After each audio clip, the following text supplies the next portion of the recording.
მოკლედ მეგობრებო, დღეს ვარ ცხეთის მუნიციპალიტეტში, სოფელ მუხრანში, ბესიკ ჩერქეზიშვილთან, კომპანია გეონერგი, სადაც ხდება ვაზის ნერგების გამოყვანა, რომელიც არის ერთ-ერთი წამყვანი სანერგე საქართველოში. ის ნერგები, რაც მე დავრგე, ზუსტად ამ სანერგეშია გამოყვანილი. ლინკი იქნება აღწერაში, ვისაც დაგაინტერესებთ, შეგიძლიათ გადახვიდეთ და ნახოთ, დაუკავშირდეთ და შეუკვეთოთ ნერგები. დღეს განახებთ, როგორ ხდება ნერგის გამოყვანა, როგორ ხდება საძირეზე დამყნობა, როგორ ხდება ამისი დამუშავება, შენახვა, მერე უკვე ღია გრუნტში ან სათბურში გადატანა და შემდეგ უკვე ამოღება და დარგვა. მოკლედ, ბოლომდე უყურეთ ამ ვიდეოს, ვისაც არ გაქვთ დალაიქებული, დაალაიქეთ, ვისაც არხი არ გაქვთ გამოწერილი, გამოიწერეთ, ასე რომ დღეს მივდივართ სანერგეში. კიდე რა უნდა თქვა? წავედით. ახლა ვიმყოფებით ცხეთის რაიონის სოფელ მუხრანში, ჭპს გეონერგის ტერიტორიაზე, რომელიც სანერგეც აწარმოებს ვაზის სხვადასხვა ჯიშებს. ეს მხოლოდ ვაზზე ხარ თუ სხვა რაღაცებსაც აკეთებ? მხოლოდ ვაზი. ვაზზე ხარ კონცენტრირებული. ამ ეტაპზე რამდენი ჯიში გამოყავს დაუშვათ და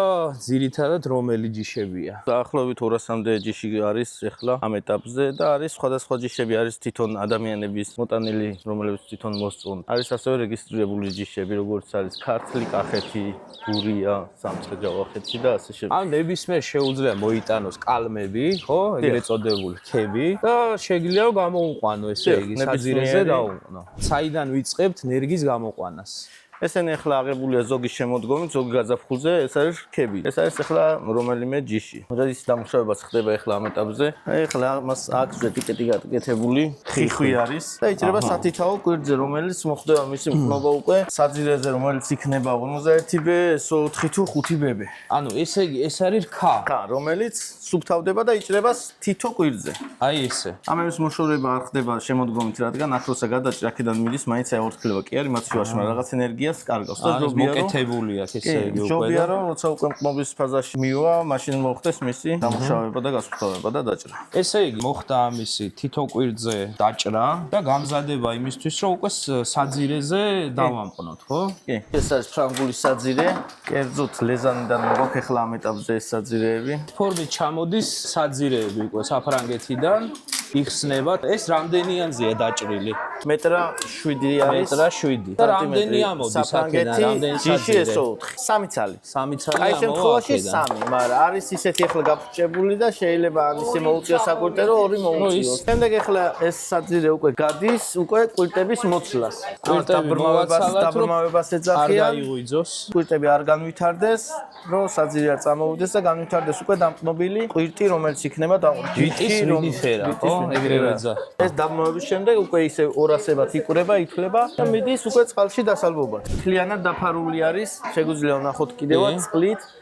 დაიღებს. ამ ეტაპზე ყველა კონარი ეტიკეტირებული, რადგან არ მოხდეს რომელიმეს არევა, როგორც საკვირტესი, ასევე საძირეს. ამ ეტაპზე აქ მთლიანად ახლა ალაგია მარტო 51B. რაზეა დამოკიდებული, რა საძირეს გამოვიყენო?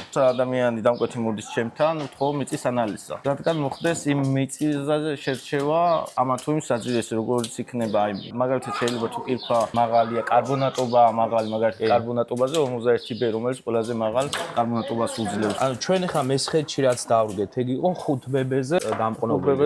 გადავდივართ ახლა სამყნობო ოთახში.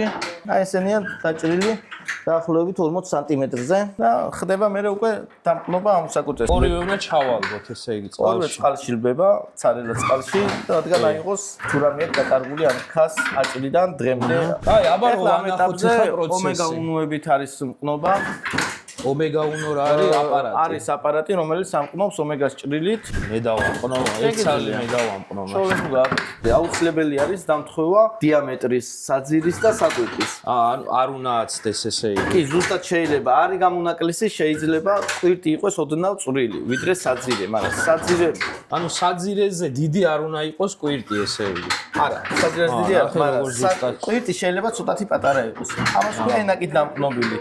აქ მეტი ქსოვილები ემთხვევა უფრო და უფრო უკეთესი არის უპირატესობა ენიჭება ახლა მაინც ენაკით ამყნობას, რადგან ნახეთ როგორ არის გაკეთებული. ანუ მეტი სიმჭიდროვე აქვს უფრო. ანუ ესეთი დამყნობა ჯობია ვიდრე აპარატი? დიახ. აი მაგ ესე შეკვეთები შეიძლება ხელით გააკეთო. დაახლოებით 3000 წელს აკეთებს თითო ადამიანი ხელით. და აპარატით აპარატით 5-საც აკეთებენ 6000. ორჯერ მეტი შეუძლია. კი. ასევე გასწორებელი არის კვირტის მონაცვლეობის ხარი. აუცილებლად უნდა მივაქციოთ მაგას ყურადღება. აი ავიღოთ ახლა ეს საძირე. ყველა საძირეს აქვს, ნახე. მონაცვლეობა აქვს რა. კვირტი აქ ხონდა, აქ ხონდა, აქ ხონდა. ანუ ჭადრაკული პრინციპით არის ესე. ეს კვირტები აქ მოცლილი. რადგან არ მოხდეს ამ კვირტების განვითარება და ძალა დაადგეს იმ ნამყენს, რომელიც დაყნობილი არის ახლა დარჩენილია მხოლოდ და მხოლოდ ერთი კვირტი. აქედან ასაკოსაც მიაწვის. დიახ, მარტო ამ ერთი კვირტზე იმუშაოს, რაც საკოს მიაწვის, მხოლოდ და მხოლოდ ეს კვირტი უნდა გააბოს. აქ მოცლილი აქვს ეს კვირტები. ეს რომელ ჯიშს ვამყნობთ ახლა? ეს არის ჩინური. ჩინური. დავამყნო ჩინური. მაიტა შეგიძლიათ ერთი მეც დავამყნო. მოკლედ მეგობრებო, ერთი ნერგი უნდა დავამყნო და თუ არ გაიხარებ, მიჩივლეთ მე. ეს სადმედის ეს ჩინური. ეს ქართლის ჯიშია და ქართლში იქნება აუცილებლად. აბა რას ვაკეთებ? ვიღებთ პირველ რიგში საძირეს და კვირტს ვარჩევთ შემდეგ. ეს რომელი საძირეა? 51B არის ახლა ეს 51B საძირე. ვარჩევთ ახლა კვირტსა რომ დაემთხოს ერთი დიამეტრის იყოს ზომაში. ეგ უნდა ვიზუალურად ავარჩიო. ვიზუალურში თვალით. ესე ეს ხილი თუ ავიღე არ შეიძლება, იმიტომ რომ ეს დიამეტრი ამაზე დიდია ესე იგი. კვირტს დავთავსებთ ზედა ხარეს, დავდეთ კვირტს. და საძირეს დავდეთ და სად აქა? დიახ. ესე. ეს სად რომელ ხარეს უნდა აი ეს მონაცვლეობა რომ აქ ხო კვირტი მე მეცა ესე რო ანახო. კვირტი, ანუ საძირესთან უნდა იყოს ესე იგი ჭადრაკული პრინციპით, ანუ ეს კვირტი უნდა მოვაქციო დაბლა, ეს მაღლა. ესე ამას დავდებთ ესე, აქ რამდენი უნდა დავიჭირო და უშუალოდ. დაახლოებით 1 სანტიმეტრი, რაც დაახლოებით იქნება უკეთესი არის. და აქედან რამდენი უნდა დავიჭირო? მაგას არ აქვს ნიშნობა, შეიძლება აქ მოუწიოს, შეიძლება აქ მოუწიოს. აჰა, გასაგები. ეს ამას ესე ვაკეთებ. და ეხლა დავაჭირო? კი, ეხლა ფეხით დააჭირეთ. ბიჭო. თლათ იდეალურად ვერ გავაკეთე, მაგრამ კი, იდეალურია. ხო. შევადაროთ. თლათ დიდი ზომა. და შეგვიძლია გავაკეთოთ ხელით. აუცილებელი არის დაჭერა ეს გამოკვირით, რადგან ერთი გამოსმით უნდა მოხდეს. ვიწყებთ ახლა კვირტის ხარეს. თუ კვირტის ხარეს ვიწყებთ გამოჭრას. კვირტს როცა ავიღებთ, ამასაც იგივენაირ ჭრილობას ვაკეთებთ კვირტის მხრიდან, რადგან მოხდეს ზუსტი დამთხევა. გურგულის ზევიდან, ანუ გულის ზევიდან ვიწყებ. დიახ, და დანაც ცოტა შიგნით აი თავს გადაუწევთ. ჩავდივართ, ისე გული რო ეწყება იქ იმ სიღრმემდე. დანაც ზურგს წამოუწევთ, რადგან ცოტა პირი ქონდეს დააღოს, ადვილად მოხდეს შიგნით კვირტის გული არ ჩასვლა. უნდა გავჭრათ ესე იგი. არა, გულს ავჭრით. ავიღეთ საკუთე და საკუთედან ვიწყებთ კვირტის მხრიდან გამოჭრას. იგივესაც ერთი ჭრილობით უნდა იყოს გაკეთებული. იგივენაირად ისევ გურგულის ზემოდან ვიწყებ და შევდივართ ცოტა შიგნით. იგივე ჭრილობა სადაც იწყება იქამდე, რადგან მოხდეს ზუსტი დამთხევა ჭრილობის. ეს თან ზურგის გამოწევის დროს ნახე როგორ აქ დატოვილი ეს კი და ამას ჩავსვავთ ახლა. აჰა. და ესეთი ტიპის ყნობა უკეთეს შედეგს ვაძლევს. უკეთეს შედეგს ვაძლევს, რადგან უფრო მეტი ქსოვილი ემთხვევა ახლა ამ ეტაპში. და თავის ხოლმე დასმული კითხვა რომ რა ფერში არის დაპარაფინებული ნერგი. რატო აქვს მნიშვნელობა? არ ვიცი რატო არის, მაგრამ ბევრი ადამიანი კითხულობს ეს თრამეს ხოლმე. ფერს არ აქვს მნიშვნელობა. შეიძლება იყოს წითელი, ლურჯი, ყვითელი, მწვანე, არანაირი მნიშვნელობა არ აქვს. ჩამოგვაქვს ახლა ეს იტალიიდან, რომელიც არის ყნობის სრაში ცურევია სტიმულატორები, რადგან მოხდეს მისი შეხორცება, წავიდეს ძალიან კარგად, კი. აქ კალუსი უნდა გაუკეთდეს. კალუსი ქვია შეხორცების ადგილს, რომელიც 99% წყალს წარმოადგენს. მაგიტომ შეიძლება ეს ყველაფერი დარბობები, ეს ტენის აღება, რომ იქ მოხდეს საკვირტის და საძირის შეხორცება. ეხლა ამ ეტაპზე არის ცივი წყალი, პარაფინში როდესაც ჩავყოფ, დამკმობილ უკვე ნერგს, მოხდეს ცივ წყალში მალევე ჩადება, რადგან არ მოხდეს მაინც კვირტის წოდებული, რო ვთქვათ, მოხარშვა. სადამდე უნდა ჩავდოთ? მარტო ეს დამკნობილიო დავფაროთ. ესე იგი პირველ აი კვირტამდე? კი. საძირის პირველ კვირტამდე. კი. ესე იგი ჩავდეთ და გადმოვიდეთ ცივ წყალში. როგორია, აბა? კარგი, საუკეთესო. ეს გაკეთდა, დაპარაფინდა, შემდეგი რა გვაქვს, რა შემდეგ პროცესი ეტაპზე გვაქვს? გადადის ახლა ამ ეტაპზე ვიყენებთ ნახერხს კალუსის ტენის შესანარჩუნებლად, რომელიც ნახერხიც გადის ადუღებულ ცხელ წყალში, რადგან მოხდეს მისი დამუშავება ბაქტერიებისგან და თუ რაიმე დაავადება არ შეყვეს ამ ნახერხს. ანუ ეს ნახერხში უნდა მოხდეს ესე იგი. შევდივართ სარდაფში. მიმდინარეობს უკვე შეხორცება ამა თუ იმ ჯიშის უკვე საძირე და საკვირტესი. აქ რა ტემპერატურა უნდა დავიცვათ და რა ტენიანობა დაუშვათ. დაახლოებით ნახევრამდე როცა მივალთ, ეხლა დღეს დავიწყეთ ახლა ამ ოთახში გადმოსვლა და ალბათ დღეში უკვე აქ ტემპერატურა იქნება 27 გრადუსი, 28 გრადუსი სითბო და ტენიანობა იქნება 75%. ესე იგი, უკვე პარაფინ ამოვლებული საძირე დამყნობილი. რომ ნახეთ ის ჯიში რომ წოლოდა, ცოლიკოური საძირე რო იყო ეს ოცხი. ცოლიკოურია თუ ცოლიკაური? ცოლიკოური. ცოლიკოური, კი ბატონო. და ჩამოდის და ლაგდება უკვე ფენა. ეხლა დაახლოებით ეს 5 სანტიმეტრზე რო დალაგდა, აქ უნდა დაიყაროს ნახერხი, მერე ისე უნდა დალაგდეს ვაზი, რადგან ეს ნახერხმა ეს ტენი შეუნარჩუნოს. დაახლოებით 2 კვირის მანძილზე ხდება აქ გაჩერება. ჩვენ ზემოთ როცა დავამყენთ საძირე და საკვირტე, ამ ადგილას უნდა წარმოიქმნას ქსოვილი, ანუ შეხორცდეს საძირე და საკვირტე. ნებისმიერ ჯიში ეს იქნება შავკაპიტო თუ საფერავი თუ რქაწითელი, მოხდება მისი შეხორცება, რომელიც 99% წყალი არის, რაც ახორცებს ამ საძირეს და საკვირტეს. ეგრეთ წოდებული კალუსი. კალუსი ქვია მაგას, შეხორცების ადგილს ესე. ეხლა მიმდინარეობს უკვე პირიქით იქიდან ამოლაგება. ესე გადალაგდა და დაჰაერდა, ხო? კი, ეხლა ეს დაჰაერება სჭირდება, რადგან ნახერხის მოცილება მოხდეს. ანუ ეს უკვე გამზადებულია, ეხლა რომ გადაიტანო უკვე სანერგეში ესე იგი. ეს უკვე გაღვიძებულია, გაგე. ეს გაღვიძებულია. ეს შეიძლება ეხლა ჯიშებს მიხოვეთ არის ხომ, არის ეს ჯიშები, რომელიც ადვილად ვითარდება კვირტი და ამოაქვს ხოლმე ნახევრისგანაც კი არის, მაგრამ ამოსულებს. შეგვიძლია გადავაწყვეტოთ, მაგრამ ეხლა ამ ეტაპზე ეს ისე პატარაა, რომ ამას მოწყვეტა არ უნდა. აი ეს ქსოვილი, რაც ავთქვით, რომ კალუსი არის. აი ეს ქსოვილი არის, ამის გულიზე ლაგდება მხოლოდ იქ 2 კვირის განმავლობაში გაჩერება. ანუ ეს არის კალუსი. მე ეს უხეშდება, ხო და კი, ეხლა ეს გადადის ისევ მეორედ დაპარაფინდება, რადგან არ მოხდეს მისი გამოშრობა. როგორც გადადის უკვე სხვა პარაფინი, არა მყნობისა, უკვე სხვა პარაფინი. რომელშიც სტიმულატორი აღარ არის ესე იგი. სტიმულატორი უკვე არის მზისგან რომ მოხდეს დაცვა, არის როსანთელი არ დადნეს მაღალ ტემპერატურაზე. თუ შეგვაქვს სათბურში ორანჟერიაში, ის ცალკე პარაფინი არის კიდე. მაგრამ თუ გაქვს გარეთ ღია გრუნტში, ის კიდე ცალკე პარაფინია. მზის გამოსხივებიდან გამომდინარე არჩევ უკვე რომელ პარაფინში გაატარო. მე მესამეთ უკვე ბოლოს ხდება დაპარაფინება, უკვე ეს წლიანი ენერგი, როცა უკვე მივიღებს გასაყიდ ფორმაში უკვე როცა არის ბოლო დაპარაფინება ესე იგი. ბავშვობიდან ასწავლი უკვე დამყნობას რამეს.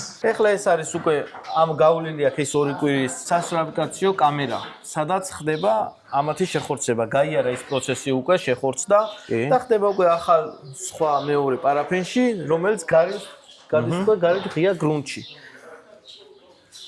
ესაც იგივენაირად სიუწყალში უნდა გატარდეს, რადგან ეს უფრო ფაქიზი არის და არ მოხდეს მისი დაზიანება. ახლა მას გადავიტანთ უკვე ღია გრუნტში, სადაც 1 წელი გაატარებს ჩემთან. აქ უკვე გადმოდის დამყნობილი პარაფინში ამოვლებული ნერგი და ხდება პოლიეთილენის პარკებში განთავსება. 2 მეთოდია, ხო, ეგ რო ავხსნათ. არსებობს კი 2 მეთოდი, რომელიც მწვანე ენერგი არის და არსებობს წლიური ენერგი, რომელიც გარეთ 1 წელი სანერგეში ჩერდება და 1 წლის შემდეგ ვიღებ და მისი დახარისხება, დაპარაფინება, გადარჩევა პირველი ხარისხის და შემდეგ უკვე რეალიზაცია და შემოტანიდან დაახლოებით 2 თვის განმავლობაში ხდება მისი გახარება. 2 თვის ბოლოს უკვე მზად იქნება გასატანად და დასარგვალად. შეეხება მწვანე ენერგსა, ძირითადად მარტო შეკვეთებზე გვაქვს. მწვანე ენერგი განსაკუთრებით თუ შეკვეთა არ არის, ისე არ ვაკეთებთ, რადგან შემდეგ ხდება მისი გაფუჭება, არ ყოფნის ეს დიდი ხანი რო გაიზარდოს და საკვები არ არის.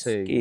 ანუ იმ ვადაში, რა ვადაშიც უნდა უკვე კლიენტმა წაიღოს და გადარგოს, თუ ვერ მოხდა, მერე უკვე ხდება მისი გაფუჭება. მაგრამ უკვე გარე გრუნტზე რაც მოყვავს, ის შეგვიძლია თქვათ მაცივარში შევინახოთ. კი, მაცივარში ვინახავ, შემოდგომით ვიღებ მე ამ ენერგიებს, 1 წლიან ენერგიებს, იფუთება სპეციალურ ცელოფანში და ხდება მისი გაჩერება. ბევრს დღესაც წასაღები აქვს, ეხლა შაშადელი შეკვეთა და მაცივარში მაქვს შენახული და რატო არ მიაქვს? გაზაფხულზე განაპირობა ცუდამინდებმა და ვერ მოხდა მიწის თავის დროზე დამუშავება, მომზადება და თუმცა უკეთესი არის, რაც შეიძლება მალე დაირგას, რომ მე უკვე რო ეს ლეონექს მაღალი ტემპერატურები მოუწევს, სახარების პროცენტი მას შეიძლება დაიკლოს. როდის უნდა შეგიკვეთოს კლიენტმა ნერგი, რომ მე უკვე გარანტირებულად მიაწოდოს? ვიღებთ ხოლმე 31 დეკემბრამდე ახალ წლამდე შეკვეთებს, რადგან როგორც მე ვიღებ შეკვეთებს ამა თუ იმ ჯიშზე, იგივენაირად მევაძრევ საფრანგეთის შეკვეთას საძირის. და უმჯობესია ხოლმე რომ მოხდეს ახალ წლამდე შეკვეთა მეორე წლის მწვანე ენერგი იქნება ეს თუ წლიური ენერგი. მოვედი შენთან ამ წლის ნოემბერ-დეკემბრამდე, ახალ წლამდე, მოგეთ შეკვეთა მინდა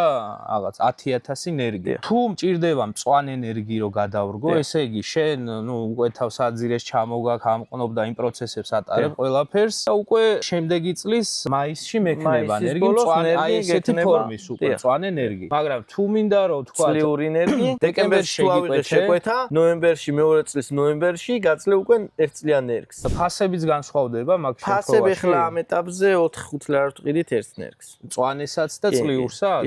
ვიდეოს ქვეშ იქნება Facebook-ის გვერდი თქვენი, სადაც საკონტაქტოდ მითითებული იქნება და აგერ დაუკავშირდით სოფელი მუხრანი. ეს არის სათბური, აქ ძალიან ცხელა, მოკლედ დღეს ესეთი დღე დაგვემთხვა რომ ყველაზე სიცხეა მაინც და მაინც. გამოტანილი უკვე ეს კალუს გაკეთებული, პარაფინდება უკვე სათბურის პარაფინში და შემოდის უკვე და ირგვება ამ პოლიეთილენის ცელოფნებში. ამაში მიწა ჩაიყრება, ჩადის ნერგი. კი, ტორფი არის, პერლიტი არის. და ამას პირდაპირ აქ ალაგებ ესე. პირდაპირ ცარიელად ალაგებულები არის და შიგ ხდება ამ ვაზის ნერგების ამის მონამვა ხდება, ხო? ყოველდღიურად. და საბოლოო ჯამში უნდა მივიღოთ აი ესეთი შედეგი. აი ამ ნერგიდან. რომელიც დაახლოებით ერთ თვეში თვენახევარში გააჩნია ზდის ჯიშის მიხედვით, რომელიც სუსტი ზდისა თუ ძლიერი ზდისა. დაახლოებით 3 ფოთლი ამის გადარგვა თითქმის ახლა უკვე დაგვიანებულია, მაღალი არის და ჯობია მალე გადაირგას და წაიღოს დამკვეთმა. ეს ალბათ 1-2 კვირის წინ უნდა დარგულიყო. 3 ფოთლის ფაზაში არის საუკეთესო დარგვა, რადგან მე ხდება ფესვების გამოტანა. და უკვე აღების დროს შეიძლება ეს ფესვი გაწყდეს და მოხდეს მისი დახმარებით არ გახმება, მაგრამ სტრესს მიიღებს და დაისტრესება. ასევე ჩანს მისი ფესვები ხდება დასერვა, რომელსაც ახლა გავართ ადგილზე საცან დაირგას. ადგილზე 4 ადგილზე ძირი შეეჭრება.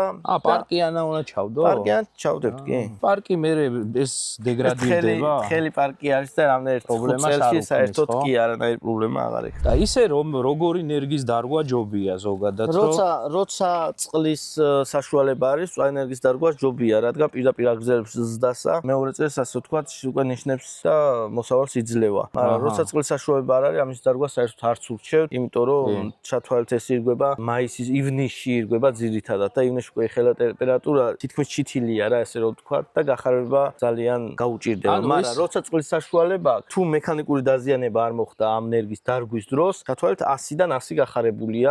თუ რამე გაფუჭებული უნდა ყოფილიყო, აქ ადგილზე ფუჭდება, ან კვირტი ვერ გამოვიდა, ან რამე შეხორცებაში პრობლემა ჰქონდა, უკვე აქ ადგილზე დაზღვეული ხარ, ესე იგი თუ მზად ხარ, რომ მოაწყო ინფრასტრუქტურა, წყალი, წვეთო, ან ყველაფერი და აუცილებლად სჭირდება წვეთო ენერგი დარგო, ესე იგი რა, სამ ფოთოლზე. კაი, გადავინაცვლოთ, მოკლედ, უკვე გარე გრუნტზე რასაც აკეთებ, ეგ ვნახოთ. ეს რატო მომაქ ხა? ჩავრგოთ სადმე? არა, ისეთ წამოვიღოთ, რომელსაც ჩავრგოთ. მოკლედ, მეგობრებო, ეხა ვიმყოფებით სანერგე მეურნეობაში, ღია გრუნტზე, სადაც ხდება ენერგიის გადმოტანა და უკვე დაფესვიანება და შემდეგ მომზადება უკვე მაცივარში გადასატანად, ან თქვათ კლიენტთან გასაშვებად, დაპარაფინებული სკალუს გაკეთებული, შეხორცებული, გადმოდის ღია გრუნტში. ეს არის დამულჩული, რადგან სარეველებისგან იყოს დაცული. ეს ცელოფანი რაც არის. დაფენა კი. აქ რამდენი ენერგია დაახლოებით რა ტერიტორია გაქვს? ეს არის ჯამში 5 გექტარი. გექტარზე დაახლოებით 100,000 ცალი მინდის. ეს გამყოფები არის ეს ჯიში და მთავრდა ახალ ჯიში, ეს არის როგორც ინთაკ ჩაყოლებული ეს ეტიკეტები, ასევე მის მონახაზი არის ჩანაწერები, რომ არ მოხდეს ბაზე ან წაიშალოს, ან მოზრა, ან აიკარგა, რომ არ მოხდეს არევა. და ეს სარწყავი წვეთოვანზე გაკეთებული. მთლიანად წვეთოვანი.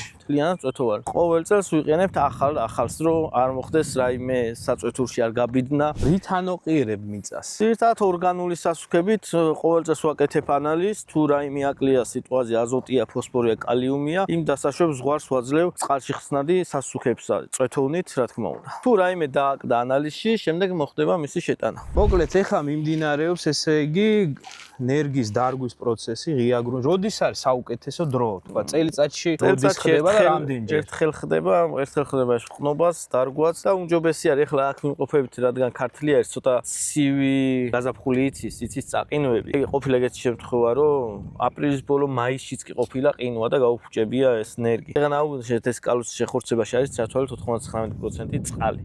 და როცა ეს გაიყინება აი -1-ს რო დაეცეს, ტემპერატურა ეს გაიყინება და 100-დან 100 გაფუჭებული არის. ეს წინასწარ რაც შეეხება ახლა ამ დარგვას, წინასწარ არის დახვრეტილი, ხშირად არის ხოლმე შემთხვევა, რომ პირდაპირ ესე გავედი. რომ ჩახრიტო ესე იგი. აქ მოხდეს ცელოფანი და ვერ მოხდეს კარგა განვითარება ფესვების და წამოიღოს ზემოთ ეს ფესვები. და უმჯობესი არის აი ესეთი დადირკული წინასწარ იყოს გახვრეტილი, რომ ჩავიდეს. აქ დაბლადევს ორმაგი შლანგი, რომელიც ახლა ჩართული არის და ირწყვება. რომ მოხდეს ადვილად მისი დარგვა სველ ნიადაგში. მოხდება ერთი ჩვენს დავრგოთ რამდენიმე ცალი. ეს ხო ერთი ჯიში, ეს რომელი ჯიში არის ეს?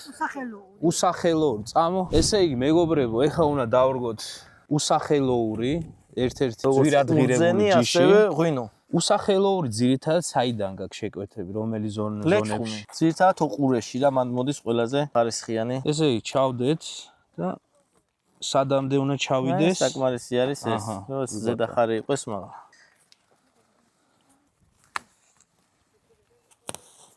всё.